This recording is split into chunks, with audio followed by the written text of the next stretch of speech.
Good morning or good night to those who may be watching this recorded session, later on. I am very pleased to have this conversation with you today on how social media can play a role in human trafficking. This was indeed a bit of new territory for me, because I did spend a lot of time doing some research on the matter, and I have uncovered quite a bit. And I am definitely happy to share this with you. But before we begin, for some of those who are not aware, here is just a little bit about CyberSafeTT. So CyberSafeTT is a volunteer organization.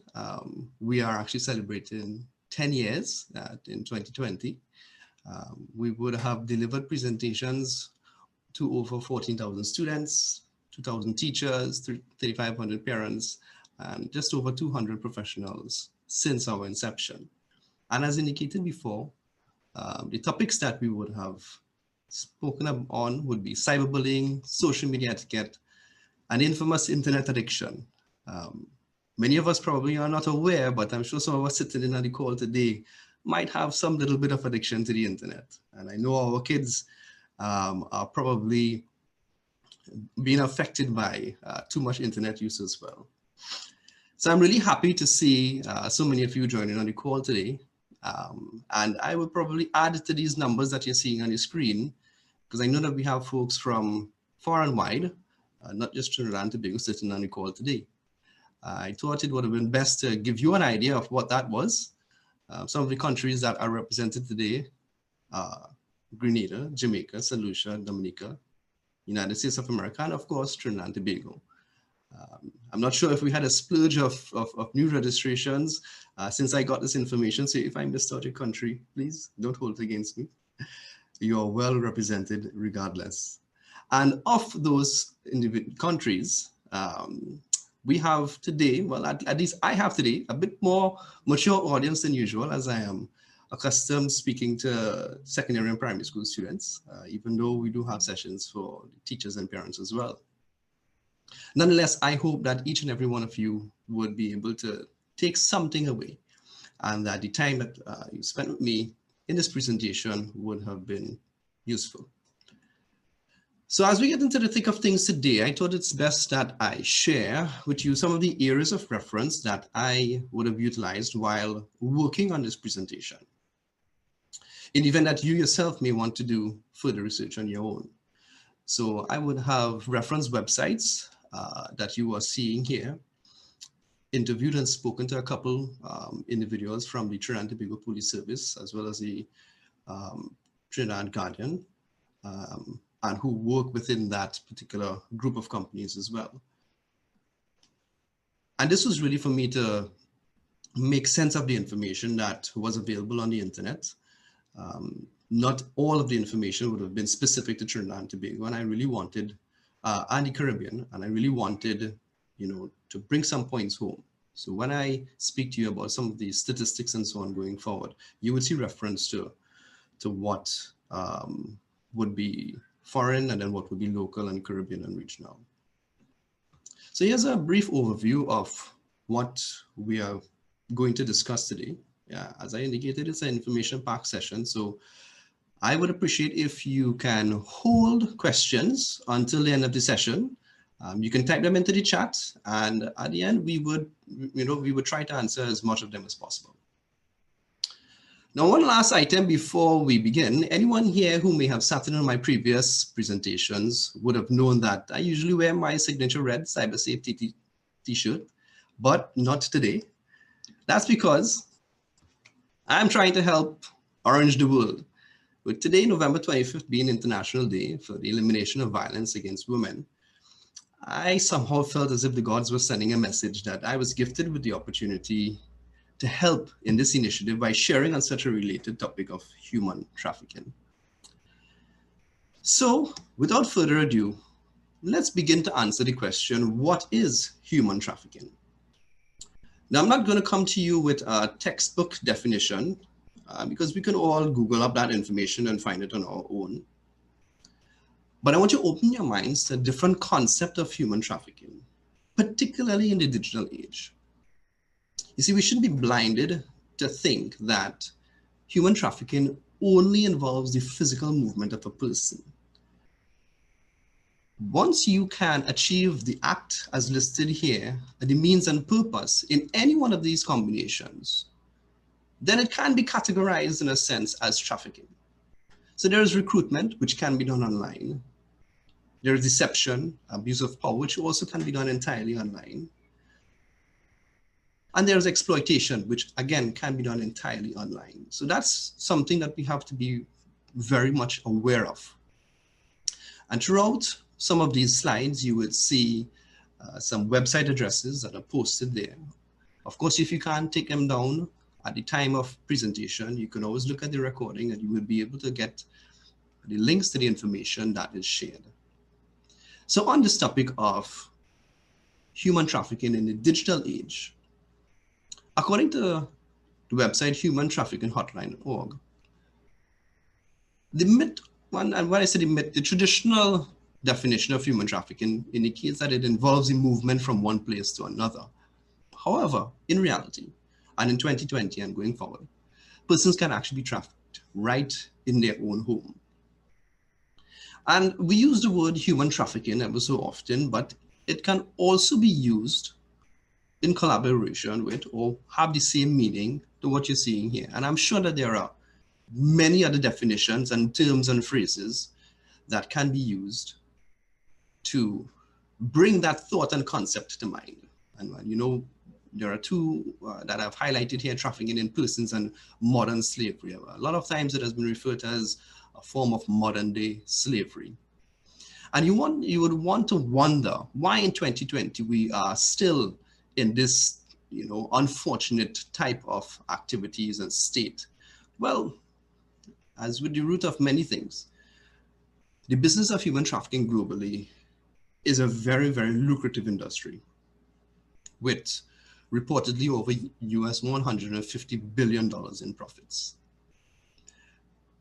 Now, the annual profit, and there are two things that I pulled out of the UNDP's site here.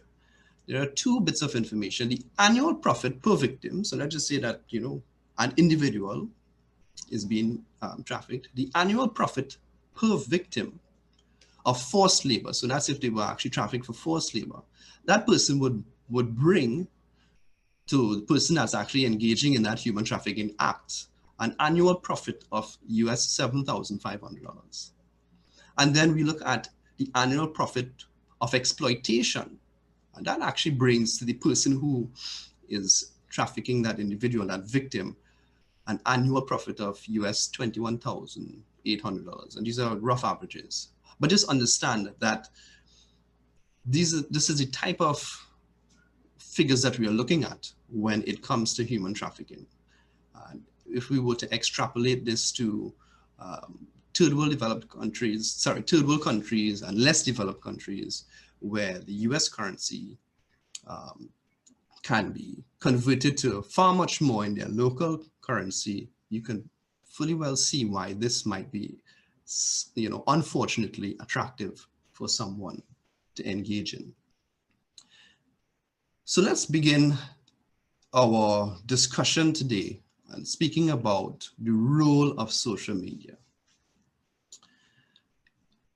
and how social media can actually play a part in human trafficking. So what it has actually done is, unfortunately, it has simplified the recruitment process.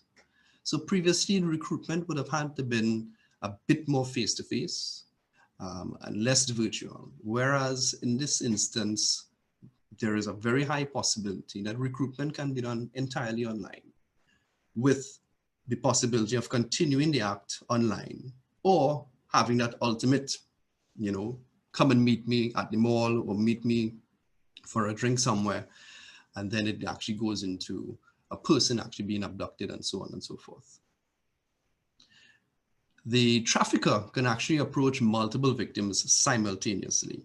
That means that they can have multiple online accounts pretending to be, or a single online account, and looking at all the options of victims that are currently available.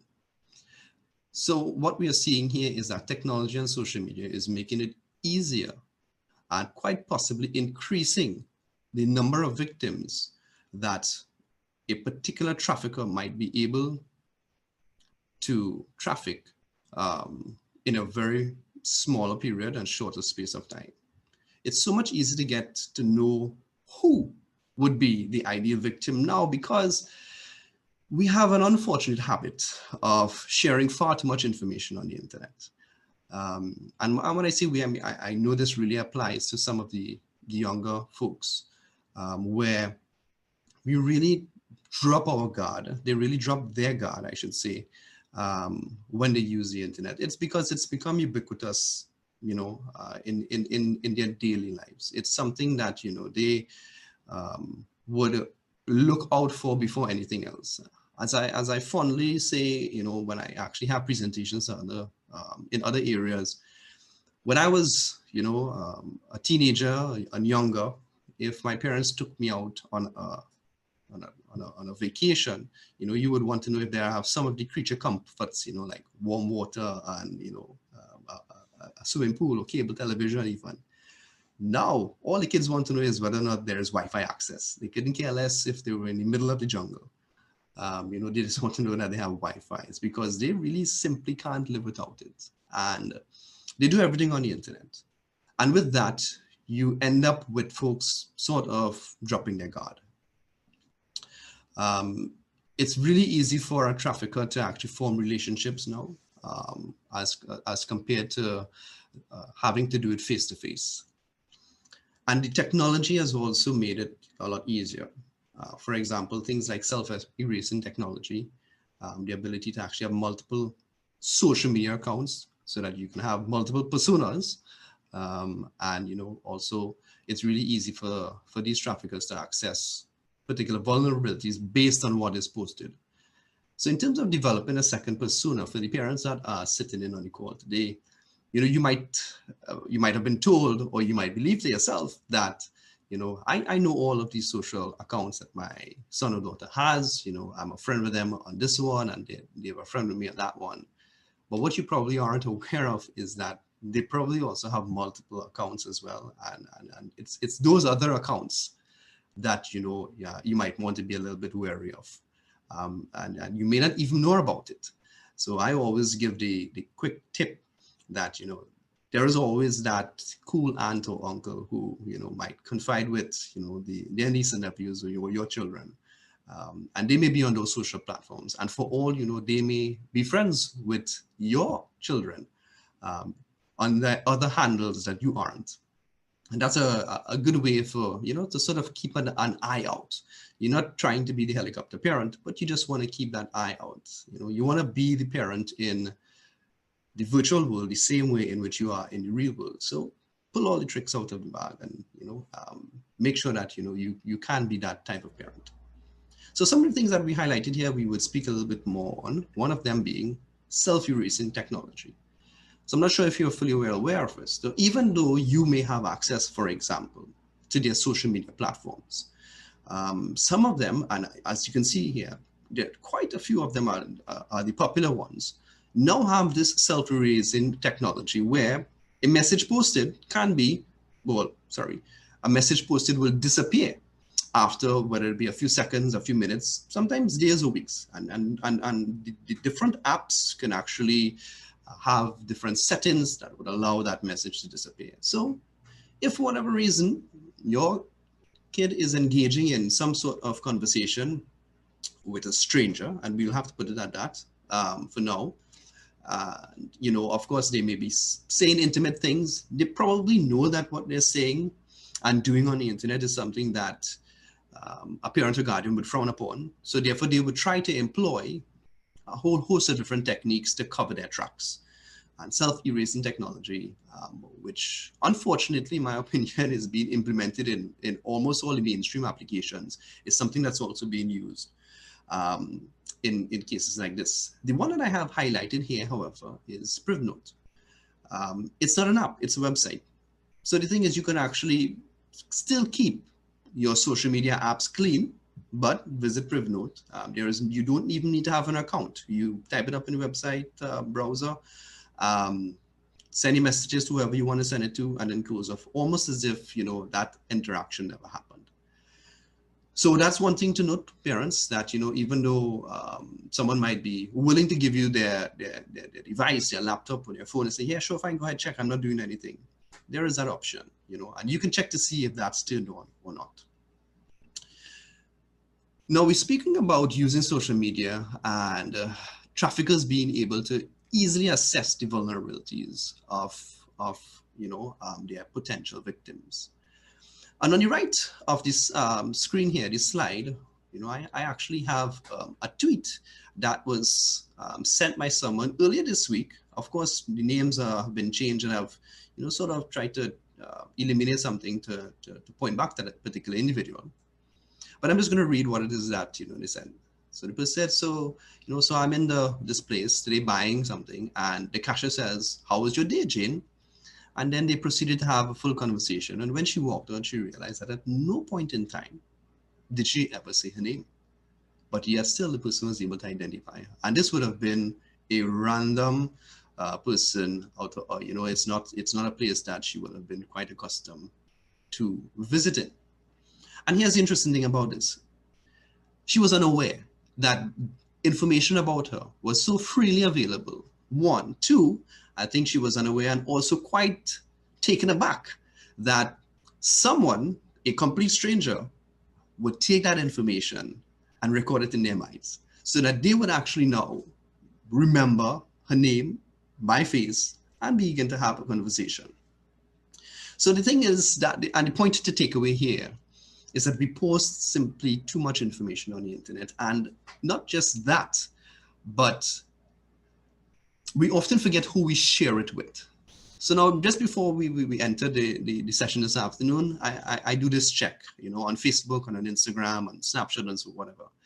On Facebook, I have over 1,000 friends, 1,000 likes. And I was like, I don't know personally 1,000 people. It's just impossible for me to even remember, some of the names of the guys that, I went to school with. But I don't have 1,000 friends physically. However, I have 1,000 friends virtually. And it's a natural, event to just add someone when they send you a friend request. In my particular position, because of cyber safety, what I do, I may add folks that, I may not necessarily know because I know that they're coming to me for information. But a minor or a teenager really should be quite particular about who they add. And I know that this is something that's not happening because, one, they may add the wrong person and forget that they added that wrong person. And the problem begins when they start to use social media in the manner in which they are accustomed to, where they vent, they express their feelings, they be very open. And in some instances, if you would have read, some of the Twitter accounts of victims in the past, some of them, they would have stated the whole world.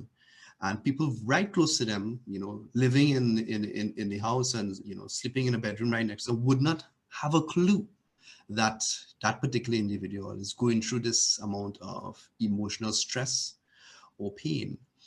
And they use these online platforms to express themselves. So a lot of it starts from home in terms of, having conversations regularly with, your kids and the ones that you are in charge of, just to make sure that everything is, is good. They should have an avenue to release and vent outside social media, because if they don't, then they're gonna look towards social media, and that now allows a trafficker to assess the vulnerability of a potential victim. Because if you have a low self-esteem, then it's really easy for me to tell you what you want so that you can actually give me what I want. And we often tend to let our guard, down, and particularly be very emotional when we're on social media. Now, even though at the same time we're speaking about at home, having that avenue for being able to communicate easily, abuse also happens in a particular way, and it doesn't have to be physical. And this is something that can permeate into, another way in which too much information is shared online, and how this whole online grooming begins to take place. So abuse isn't always physical.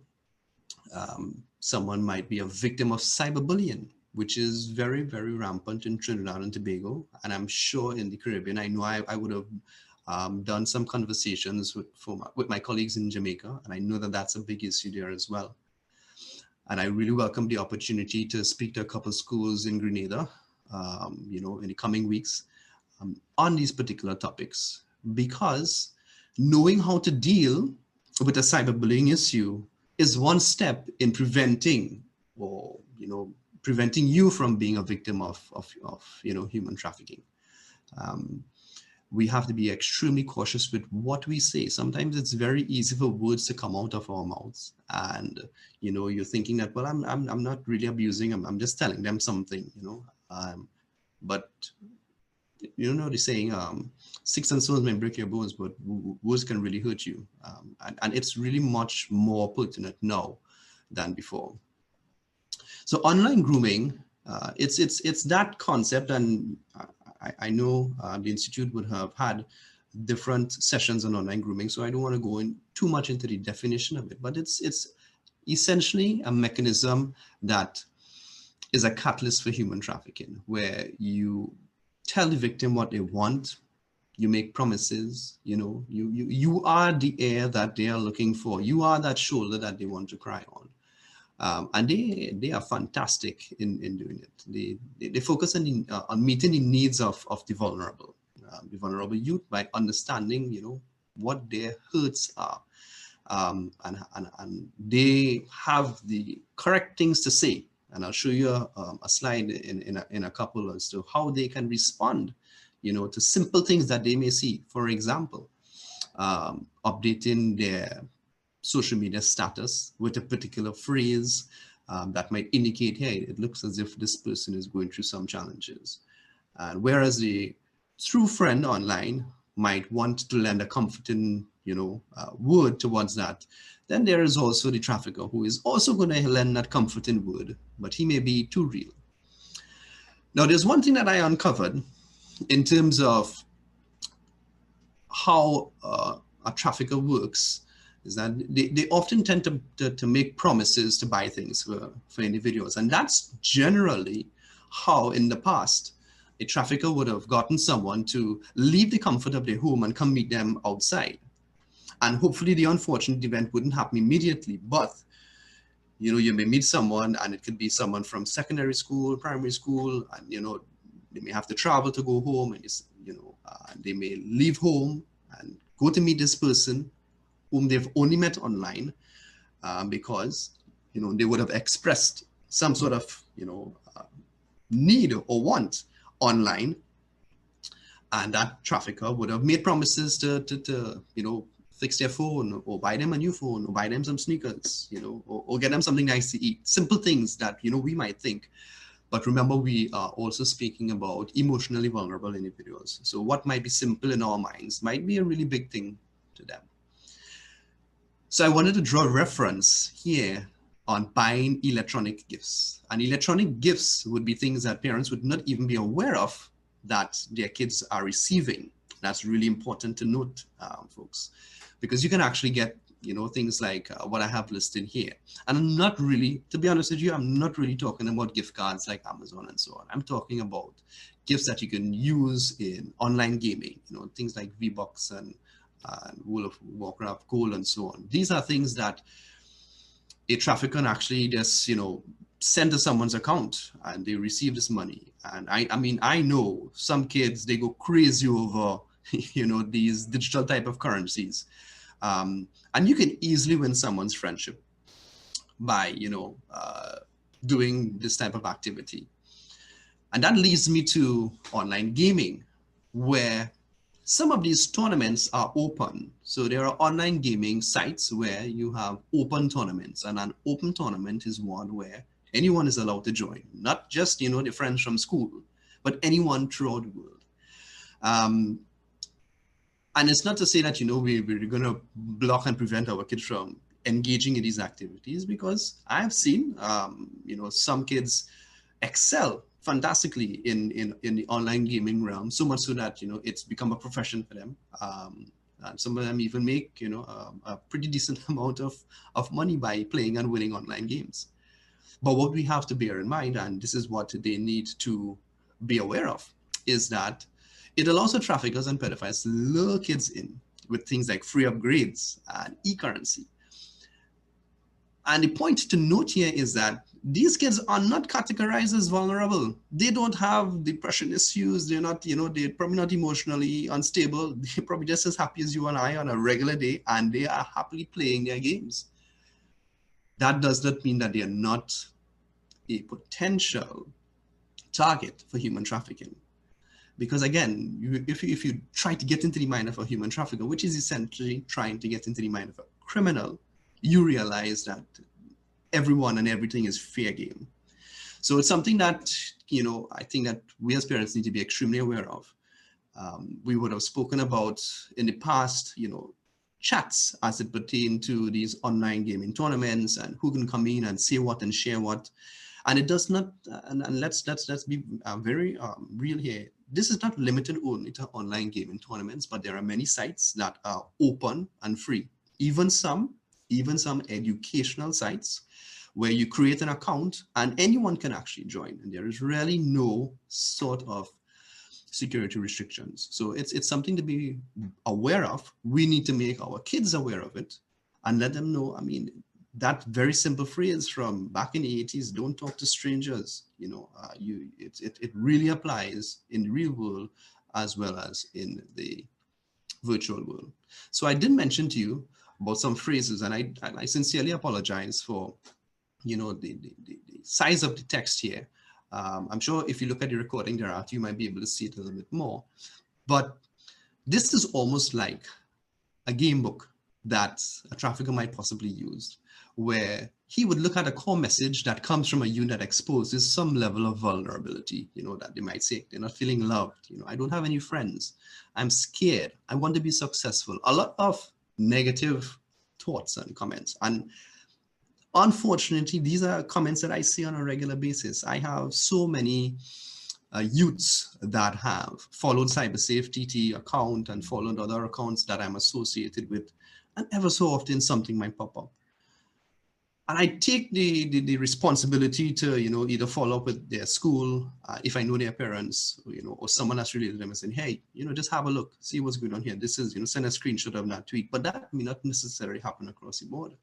And the trafficker will probably be looking at those messages that are being posted, and they'll respond. And if you look at the responses are, something that a parent should say, something that, a loved one really should say, or a fellow friend. But if they are looking for, the vulnerable, they are ready and waiting. The thing is, they have time. And I have realized that in the online space, especially adults become online and, we don't really have too much time to waste, other than if we binge in something on Netflix. But, we come in to get our work done and we go off. Whereas kids, they'll probably stay on for hours on end. And because of that, again, I have to reiterate that they make the internet and they make the device, almost another part of them. And really and truly, I think that they forget that what they are saying and what they're interacting with is really to not just their small bubble or people that they know, but to the rest of the world. And quite possibly to some of those strangers that they would have added before. Here's a very, very interesting and scary fact. Pedophiles can actually groom children in as little as 20 minutes. And this came from a 2016 study from Swansea University by a professor. I found that to be quite scary. And it means that these persons are, simply put, they are professionals in what they do. And I think that they have the opportunity and the ability to, use the technology to the greatest disadvantage. Especially for those who are vulnerable on the internet. Now, there are some other online recruitment tactics that might apply for an older audience. And I thought that, it's probably still interesting that I mention it as well. So job advertisements have actually proven to be one of the growing tactics that have been used by traffickers within recent time, particularly over the last year with the advent of COVID and a lot of folks losing jobs. Many people post up sorry, I should say many people. There are many job advertisements that are somewhat false and present, very attractive offerings and quite often require no experience or very, very little.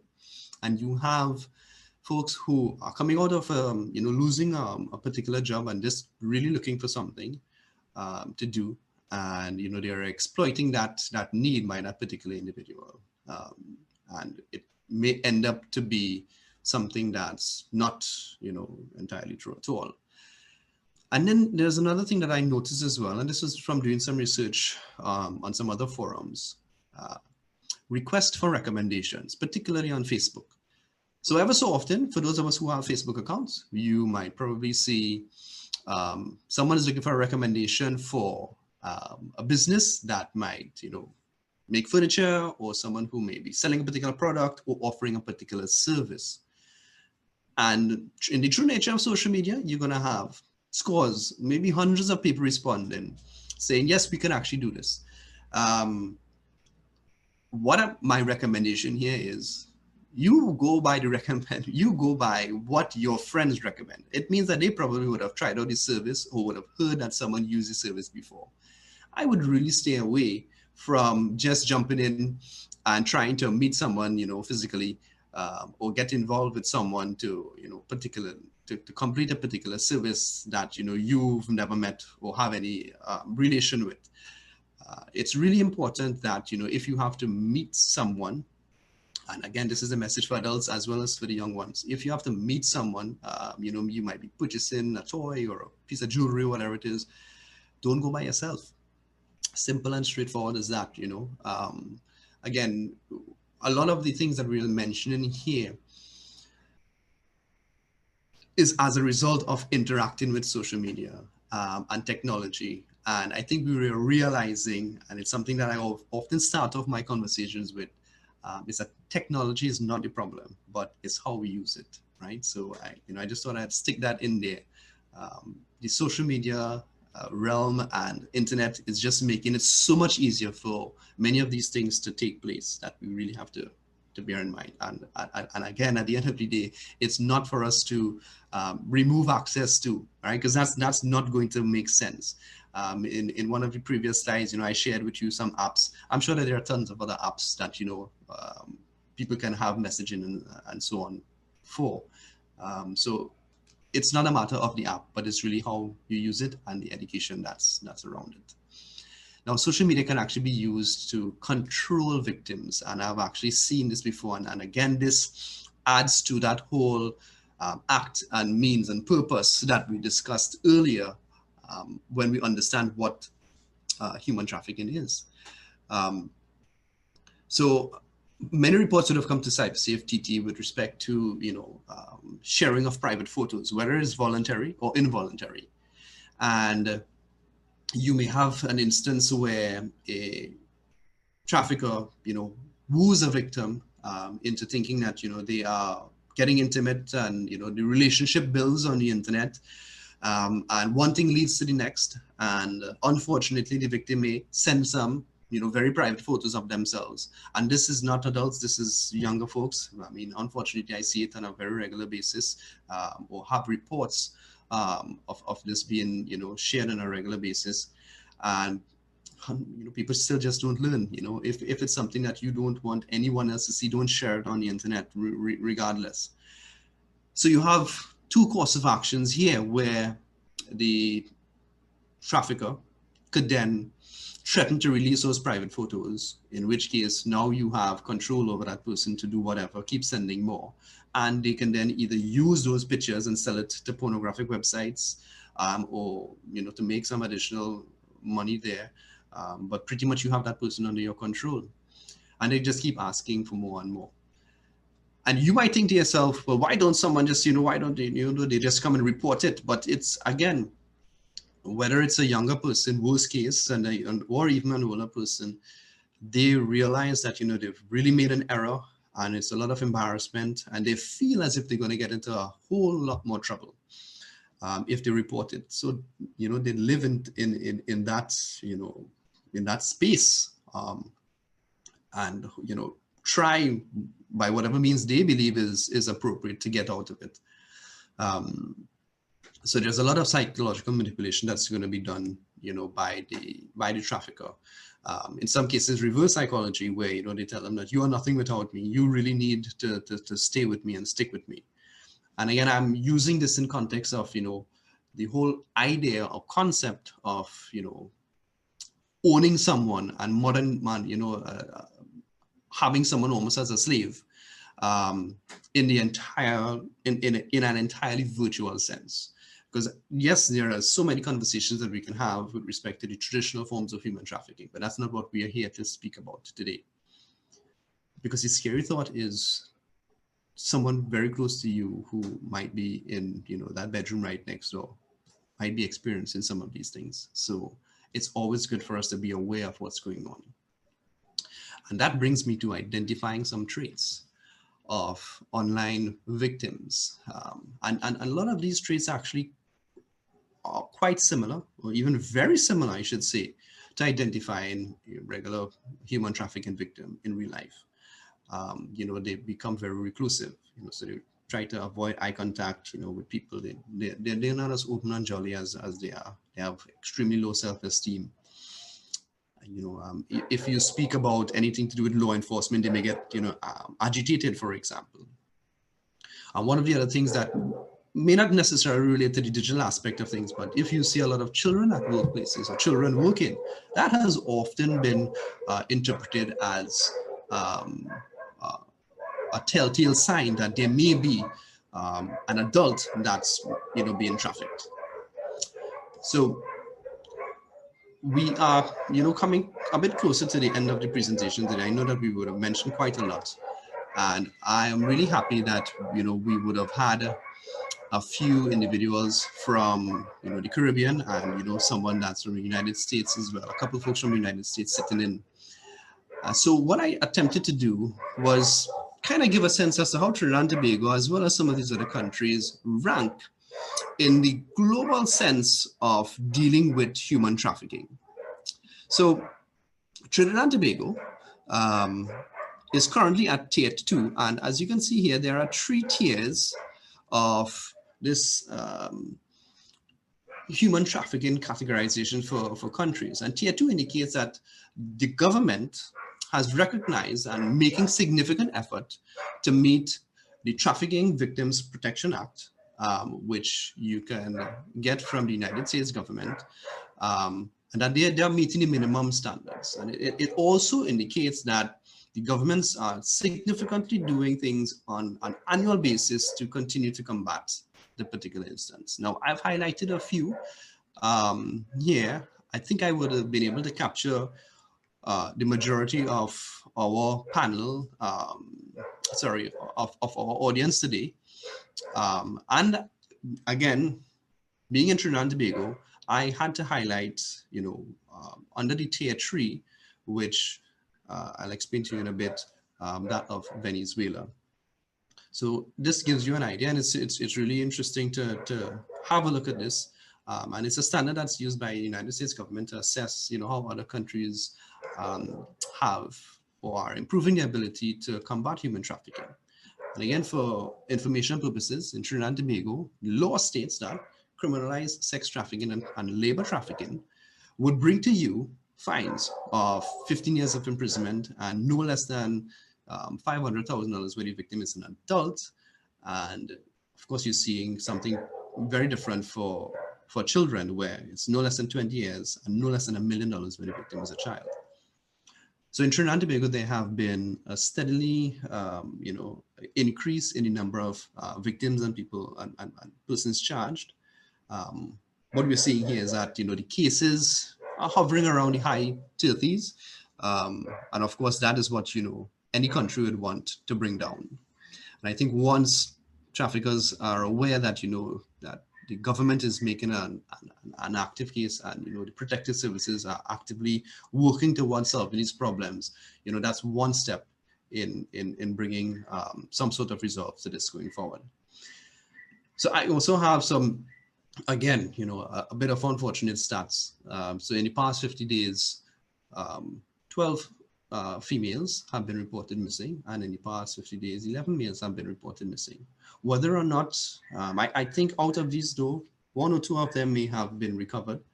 I am not making any sort of direct linkages to this and human trafficking, but I'm just saying that a lot of these are younger folks. And in my conversations with some members of the Trinidad and Tobago Police Service, they said that, based on their investigations, they have had instances where most of these individuals, the younger ones, have had a trail of conversations online that led to that particular victim eventually leaving their household and at a point being reported missing. So this map here sort of gives us a better sense as to how the region is dealing with human trafficking. And Trinidad and Tobago being so close to Venezuela, again, I thought that it's best that, I put in a little bit of information here. So you can see that, Venezuela is currently listed under Tier 3, and what that indicates is that, the government has not or does not fully meet the minimum standards for the elimination of trafficking, and it seems to be that they are not also making any significant efforts to do so. The only bit of information that I was able to gather on this is that 17 individuals were arrested or indicted on the trafficking in 2019 compared to 99 in 2018. So this is for us to just bear in mind that we are, Trinidad and Tobago, we are quite close to an area where there is a lot of migration, deportation, refugee status, and so on. We have a very topical conversation going on right now in the news with a series of kids, and the term human trafficking did actually come up, and it makes sense because you have a group of kids with no parents involved. So you have to look at all particular cases where how were these kids collected or gathered in the first place by the adults that were present there. And again, we're not making any assumptions, but these are all questions that need to be asked. Is this part of a trafficking act? So it's just to say, read what you see in the media, but also understand that there could be a whole lot more to what's going on in a particular situation. And I'm drawing reference to this because we may also need to be aware of walking on the streets and seeing, kids, unsupervised or working. And they may have been a victim, for example, of human trafficking. And we need to be aware of it and report it to the authorities when necessary. So we're on the topic of social media and the internet and human trafficking, and it would be remiss of me if I did not mention the concept and the idea of the dark web. I'm sure some of you may have heard this term before, but I really have to get into a little bit of detail on this now, because even though we spoke about a few social media platforms, Facebook, Instagram, and so on, where the victim may present themselves in a vulnerable way and, eventually, become trafficked. What we have to be mindful of as well is that the trafficker also needs some sort of mechanism to sell that product, right? I mean, not meaning to sound harsh, but that's essentially what they're doing. And the dark web, unfortunately, is that area that a lot of this activity happens. So there are 3 layers of web, and I'll explain that to you now. There is the clear web or the visible web, and that's what we're all accustomed to. That's, your Amazon, your Google, your school websites, news websites, anything that you can actually go to Google or Yahoo and search for. Once it can be indexed and show up in a search engine listing, that's the clear web. We're not entirely worried about those because, for the most part, those are the good guys. And those are the websites that actually have information that we want to get. Then there is the deep web and the dark web. Now, there's a clear distinction between the both. Now, the deep web is not entirely bad. The deep web is not indexed by search engines, but it does actually contain a lot of reference material, academic information. So these are database-driven websites where you have to actually, for example, pay a subscription to be able to peruse these websites and download papers, research papers on topics. And I would have utilized the deep web to get some research information for the topic today. There are also a few areas on the deep web where you can utilize things like Proton Mail, for example, to send, anonymous type emails. But yes, for the most part, it's not that bad. And then there's so before we get into the dark web, so both the clear and deep web, you can utilize your standard website browser to access. So things that Google Chrome, Internet Explorer, Safari, Firefox, the popular ones. But then we have the dark web. So the dark web, first of all, you can't access the dark web on a conventional browser.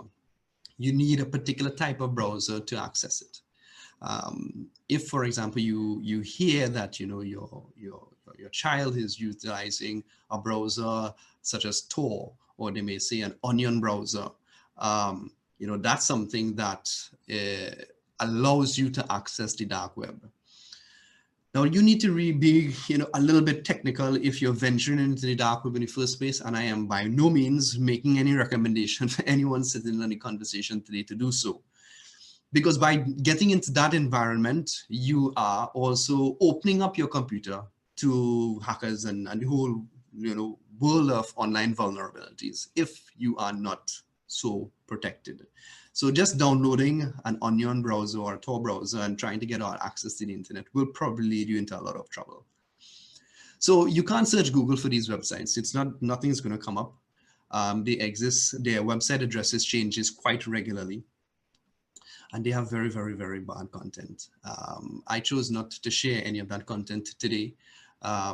You can do your own research on what you can find on the dark web, but you can pretty much purchase anything on the dark web, and by anything I mean anything. You name it, from drugs to people. And this is the avenue in which many human trafficking incidents would take place, on the dark web. So I'm just gonna sort of end that at this point in time. If you were wondering, okay, fine. So a trafficker has a victim. How do they sell them? What do they do at that point? And that's one of the avenues and areas. And there have been many attempts to take down these pages and websites that deal on the dark web, and particularly that of human trafficking. But again, it's $150 billion industry, folks. So you take down one and 10 are going to come up, the next day. So it really boils down to education, and hopefully, after sessions like today, and other sessions you might attend, you would know that it's no longer applicable for you to just be a bystander. If you see anything, look a little bit more into it, report it. There are counter-trafficking units in all of the, well, in most of the countries represented today. I know that there is one in Trinidad and Tobago and the United States and Jamaica. So get information about your particular counter-trafficking unit. Report anything that looks suspicious. We are in, a very unprecedented time. In COVID-19, so many different things have happened. And this statistic from the, UN Women on the particular day that we are looking at today, where 2/3 of the anti-trafficking workers reported seeing an increase of online recruitment for the purpose of sexual exploitation online. So again, remember, all of this could happen without someone leaving their home. So we have to be